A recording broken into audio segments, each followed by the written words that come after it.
Big Boss season 9 Tamil. நான் Jackie Sekar, Jackie டிவிக்காக நம்முடைய இணைந்து ஒரு வேடம் வந்திருக்கிறேன். இந்த எபிசோடு வந்து அமித், அவங்க ஒய்ஃப் ஸ்ரீரஞ்சனி, அதுக்கப்புறம் காண வினோத்.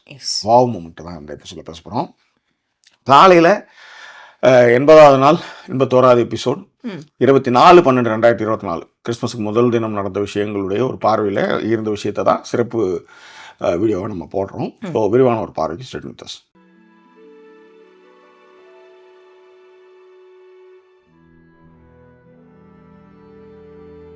காலையிலே அமித்துக்கும் காண வினோத்துக்கும் சண்டை.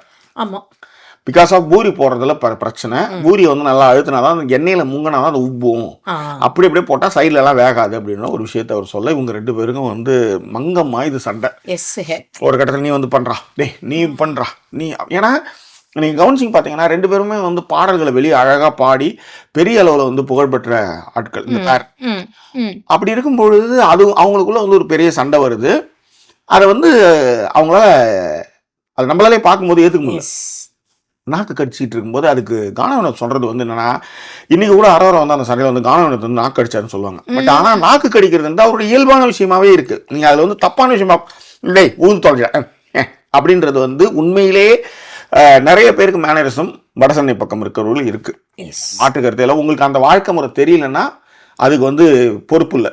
இப்போ மயிலாப்புலம் நேக்கு ஒன்றும் புரியறது இல்லை அப்படின்றது வந்து எப்படி வந்து ஏற்றுக்கொள்ளப்படுதோ அந்த மாதிரி தான் அதுவும். இது எப்படி ஏற்றுக்கிறீங்களோ அதே மாதிரி தான் அதுவும். ரைட்டா? அப்போ எனக்கு இது புரியலன்னு சொல்ல முடியாது. அது நீங்கள் எப்படி வந்து ஒரு மேம்பட்ட விஷயத்த வந்து ஒன்றுமே கேள்வி கேட்காம இது எப்படி பேசுறீங்க அப்படின்னு கேட்காம ஏற்றுக்கிறீங்களா அது மாதிரி தான் இதுவும் நாக்கு கடிக்கிறது. இது வந்து ஒரு பழக்கம். அதை அவர் இன்னைக்கு எக்ஸ்பிளைன் பண்ணுவார். ஓகே விடுங்க. இப்போ சண்டை போட்டாங்க. அமித்தோடைய ஒய்ஃப் வராங்க, ஸ்ரீரஞ்சனி வராங்க. அமித் வந்து தன் குழந்தையையும் தன் மனைவியும் அவர் எவ்வளவு மிஸ் பண்றாருன்னு நிறைய இடங்கள் சொல்லியிருப்பாரு. இன்னைக்கு அதாவது வந்ததுமே வந்து சாண்ட்ரா தான் வந்து கட்டி பிடிப்பாங்க அமித்தை. ஏன்னா அவர் நிறைய மிஸ் பண்றது எல்லாருக்கும் தெரியும். அடுத்து நீங்க பாத்தீங்கன்னா வெளியில சண்டை போட்டுக்கிட்ட கானா வினோத்துக்கும் அமித்தையும் பாத்தீங்கன்னா அவ்வளவு சண்டை போட்டுருப்பாங்க. கானா வினோத்து ஏறி கட்டி பிடிச்சி மேல ஏறிக்குவாருங்க. அமித் மேல ஏறி உக்காந்துக்குவாரு அவரு. அந்த அளவு மகிழ்ச்சி அவர் வெளிப்படுத்துறாரு. அது ஒண்ணு. அதே மாதிரி அவங்க உள்ள வரும்பொழுதும் ஜாக்கி அவர் ஒரு மாதிரி எப்படி நிப்பாரு, பாப்பாரு. அவங்க திரும்ப இருக்கும்போது அவரு புஷ் பண்ணுவாரு, ஓடு அப்படிங்கறதுக்கு ஒரு புஷ் கொடுத்துட்டு அவங்க வந்த உடனே பாத்தீங்க அப்படின்னா அப்படியே அந்த குழந்தை வந்து அள்ளி எடுத்துக்குவாரு. தானவினோத் நெகிழ்ச்சி ஆயிட்டேன் ஜாக்கி சொல்றப்ப. அந்த மாதிரி நம்ம எல்லாரும் ரொம்ப அப்படி இயல்பா டக்குன்னு அப்படி இருப்போமா அப்படின்னு. அதுதான் நான் திரும்ப முதல் எபிசோட்ல சொன்ன மாதிரி, முதல் ரிவ்யூவில் சொன்ன மாதிரி எனக்கு இதுலையுமே நான் சொல்கிறேன், நான் அப்படி பண்ணுவேன் அப்படின்னு கேட்டால் கொஞ்சம் தயக்கம் இருக்கும். நிறைய பேர்கிட்ட அது இருந்திருக்கலாம். ஆனால் கானவனது வந்து அப்படியே அவ்வளோ பேசியிருப்பார் போல இருக்கு. அவர் அப்படியே தூக்கிப்பார். அதே போல் எனக்கு இதற்கு அப்புறம் நடந்த விஷயங்கள் அவங்க ஒய்ஃபுக்கும் அவருக்கும் விட அதுக்கப்புறமே அமித் கிட்ட அவ்வளோ இதுவாக சொல்லுவார், அவ்வளோ சொத்துலாம் ஒன்றும் வேணாண்டா மச்சான், இது வந்து அப்படி இருக்கா. அதுவும் அந்த பொண்ணு வந்து பழைய பாடல்லாம் பாடும் அந்த குழந்தை. அதையுமே அவர் மென்ஷன் பண்ணி சொல்லுவார், பழைய பாட்டெல்லாம் பாடுறாடா, எல்லாம் பாடுறா, அவ்வளோ அழகா பாடுறா அப்படின்வார். கல்மஷம் இல்லாத மனிதர்களிடத்தில் தான் இப்படியான பாராட்டுகளும் மகிழ்ச்சியான விஷயங்களும் அப்படியே பாடி அணைச்சிக்கிற விஷயங்கள் நடக்கணும்னு வச்சுக்காங்களேன். உங்களுக்கு 1000 கருத்து வேறுபாடுகள் வந்து இருக்கலாம். இப்ப அமித் வந்து இவ்வளவு விஷயங்கள் பண்றாருன்னு தெரிஞ்சு கூட இன்னைக்கு ஏன் நம்ம நெகிழ்ச்சி ஆகிறோம்? ஏனென்றால் மனிதர்கள் எல்லோரும் குறைபாடு இருக்கிறவங்க தான், மிஸ்டேக்ஸோட இருக்கிறவங்க தான். ஆனா இப்படி பாரு பண்ணும்போது நம்மளுக்கு அது தோன்றது இல்லையே. ஏன்னா அவங்க நிறைய குறைகளை வச்சிருக்காங்க, நிறைய விஷயங்கள் பண்ணியிருக்காங்க, ரொம்ப கண்ணிங்க நடந்துக்கிட்டாங்க. அவங்களும் அதுலதான் வந்து ஸ்ரீரஞ்சனியை சொல்றது என்னன்னா, அவங்க சொல்லுவாங்க ஒரு கேம் தான் பண்ணாலும் நீ ஒரு மனுஷி ஆங்கிலத்தில் சொல்லுவாங்க. நீ கேமே பண்ணு, அது உண்மைதான், ஆனால் நீ ஃபைனலா நீ ஒன்று மறந்துடாத ஒரு மனுஷி அப்படின்வாங்க. அப்ப மனிதத்தன்மையை ஒழித்து விட்டு நீங்க பேசுற அளவுக்கான விஷயங்கள் வந்து கேமுக்கு நீங்க பண்ணும்போது கடைசியாக மிஞ்சுவது என்ன? அதுதாங்க மேட்ரு. ஓகேவா? அதுதான் வந்து என்னது என்ன பாரு, அது சீட்டிங் பாரு அப்படின்ற பட்டத்தை வந்து நீங்க வாங்க முடியுதுன்னு வச்சுக்கோங்க. இதுதான் மேட்ரு. அதுக்கும் ஒரு வீடியோ நான் போடுறேன். பட் இங்க நெகிழ்ச்சியான மொமெண்ட் என்னன்னா, கானா வினோத் மாதிரியான ஆட்களுக்கு வந்து எப்பயுமே ஒரு இன்செக்யூர் ஃபீல் இருக்கும். ஏன்னா அந்த இடங்கள்ல இருந்து நான் வந்திருக்கின்றதுனால எனக்கு அதெல்லாம் நிறைய புரியும். அதனாலதான் என்னை கொண்டாடக்கூடிய, என்னை அப்படி ஏற்றுக்கொள்ளக்கூடிய பெண்களை வந்து எனக்கு அவ்வளோ பிடிக்கும். அவங்களுக்காக நான் என்ன வேணாலும் பண்ணுவேன், என்ன விஷயம் வேணாலும் பண்ணுவேன். ஏன்னா அவங்க வந்து எனக்கான ஸ்பேஸ் கொடுக்குறாங்க, என்னை அப்படியே கொண்டாடுறாங்க, என்னை அப்படியே வச்சுக்கிறாங்க, என்னை தாங்குறாங்க அப்படின் போது அவங்க மீது நம்மளுக்கு வந்து ஒரு பெரிய பரிவும் ஒரு மரியாதையும் வரும். எஸ். அதை விட இது ஜாக்கி உனக்காக தான் நான் செஞ்சேன் அப்படின்னு நான் உண்மையிலே நேற்று ஒரு விஷயத்தில் ரொம்ப நெகிழ்ந்துட்டேன். என் ஃப்ரெண்டு ஒருத்தர் வந்து ஒரு விஷயம் சொன்னார், இன்னும் சக்ஸஸ் ஆகட்டும், நிச்சயமாக அதை பற்றி உங்களோட பகிர்ந்துக்குவேன்.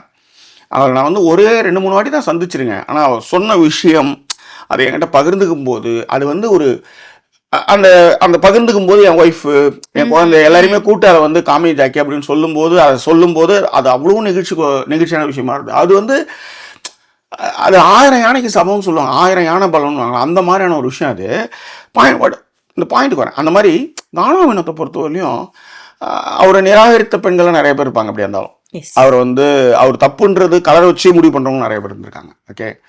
ஆனால் கானா வினோத் வந்து அந்த அது பேர் என்ன, ஒரு பொண்ணு அரோரா மாதிரி ஒரு பொண்ணு வந்து கானா குட்டின்னு சொல்ற அளவுக்கு இருக்கிறாருன்னா சும்மா சொல்ல மாட்டாங்க. கானு குட்டின்னு சொல்ற அளவுக்கு இருக்கிறாருன்னா சாதாரண விஷயம் கிடையாது.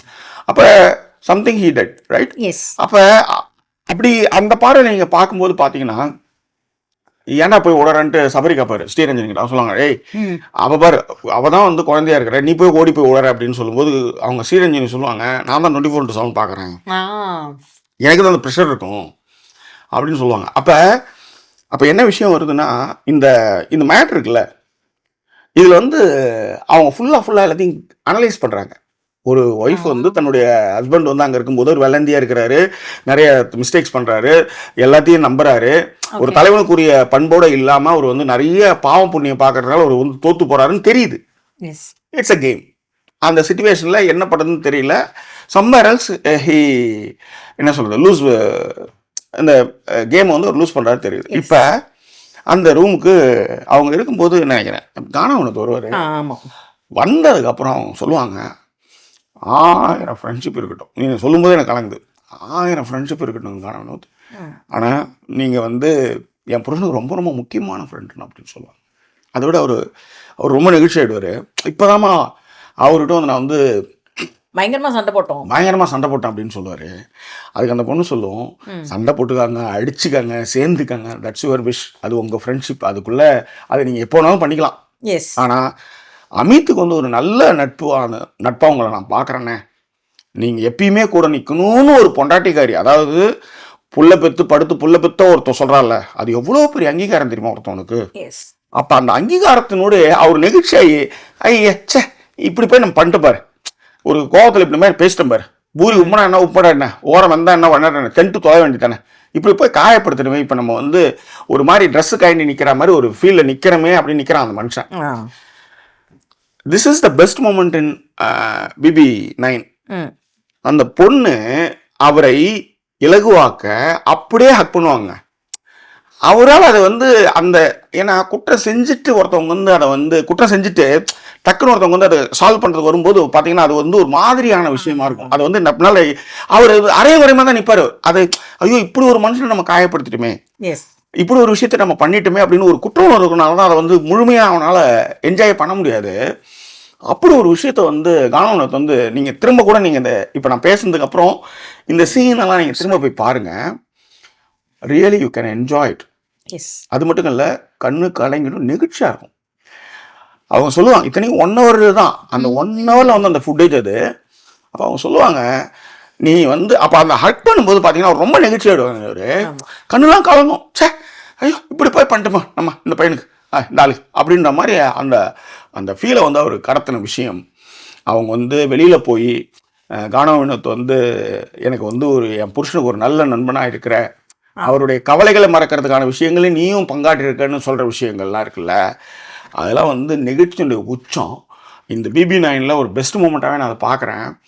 அதுக்கப்புறம் சொல்லுவார், அப்போ இப்போ தான் கத்தனேன் அப்படி இப்படிலாம் ரொம்ப ஒரு மாதிரி தழுதழுத்துற ஒரு மனுஷன். அதை இலகுவாக்கி அதை ரொம்ப சரியாக பண்ணி அதை அனுப்பின வகையில் வந்து உண்மையிலே கானா வினோத்தும் சரி, ஸ்ரீரஞ்சனியும் சரி, அமித்தும் சரி உயர்ந்து நிற்கிறார்கள். அது வந்து ரொம்ப ரொம்ப பெரிய விஷயம். அது ரொம்ப நல்லா இருந்தது. பார்த்துட்டு அந்த தம்பதிகளுக்கும் சரி, அந்த நட்புக்கும் சரி வாழ்த்து தெரிவிங்க. உங்கள் கருத்துக்கள், அதாவது இது குறித்தான உங்கள் கருத்துக்கள் எதுவாக இருந்தாலும் அதை நீங்கள் பின்னூட்டங்களில் தெரியப்படுத்துங்க. இன்னும் ஒரு சொல்ல உங்களை நான் சந்திக்கிறேன். அதுவரை நன்றி கூறிவிடுவது உங்கள் ஜாக்கி சேகர் மற்றும் வாய்ஸ் ஓவர் சைனிங் ஆஃப்.